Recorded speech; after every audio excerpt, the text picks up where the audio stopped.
you see the board?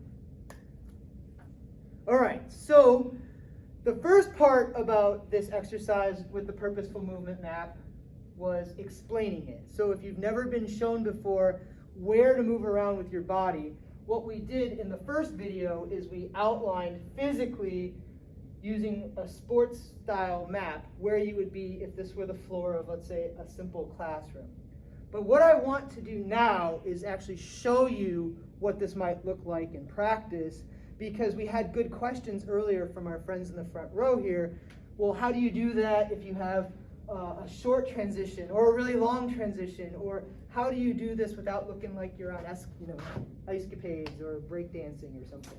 Those are really good questions. So what I'd like to do quickly is move you through the map with an example. Sound good?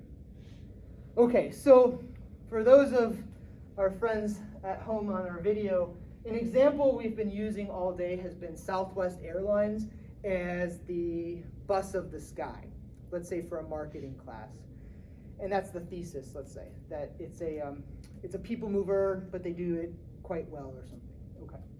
So here's where in a classroom like this one, with a speech that's memorized, or with one page of notes, which is also okay, I might start right here in the center. And this is something that people have also not been taught, is it's okay to have one page of notes that you've practiced with.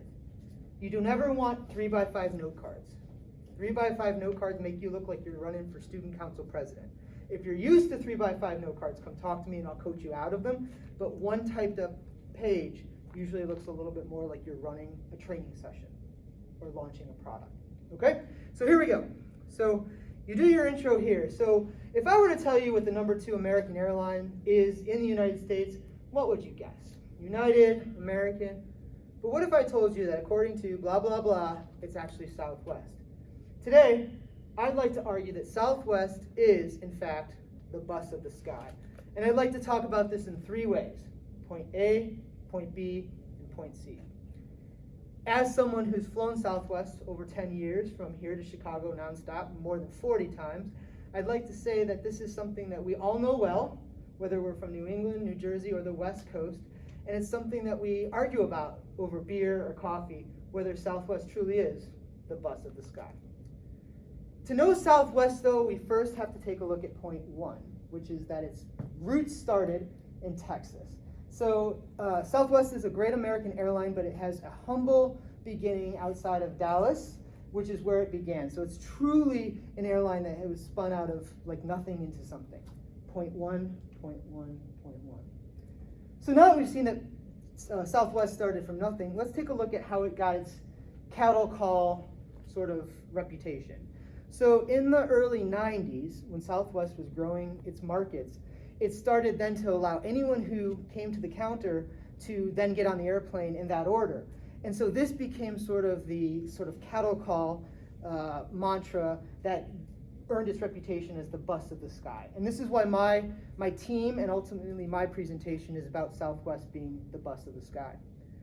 But to know Southwest is to love Southwest, which brings me to my third point here, which is that it is in fact the bus of the sky, and that's what makes it profitable.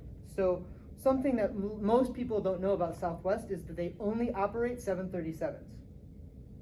So when you think about that, and this is according to blah, blah, blah, blah, blah, they only operate 737s, which means they only hire one type of mechanic and one type of what?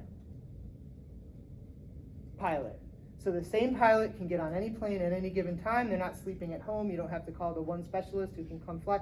Same pilot, any plane. Same mechanic, any plane. Same passenger, every plane? Nope. You can pick your own seat. You can bring your own bags. And so although it's the bus of the sky, it has gotten to be a customizable bus of the sky here in 2020. And that's why our team argues that even though it has this feel, this legacy of being a bus in the sky, it is in fact one of the great American airlines. So today, we talk a little bit about why Southwest is the bus of the sky. I walked you through 3 major ideas. 1, humble beginnings in Texas. 2, how it got its reputation in the early 90s. And 3, why it's a profitable airline today.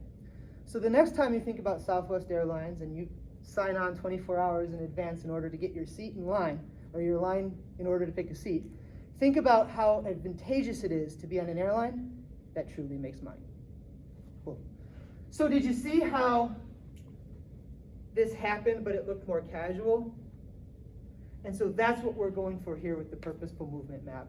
And sometimes people might think things like, well, can I go left first? Of course, I just happen to be right-handed, so I cruise off in this direction. What if I get a room or a space that is really tight? Then you squish this together. What if I have a speech that's 2 points only?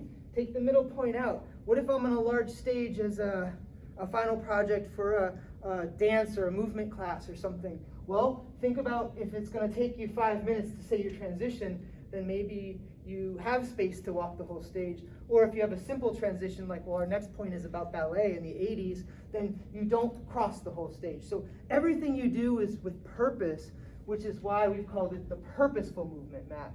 So it's not supposed to look super planned to your audience, but inside your head, hopefully it'll help with those things we talked about earlier.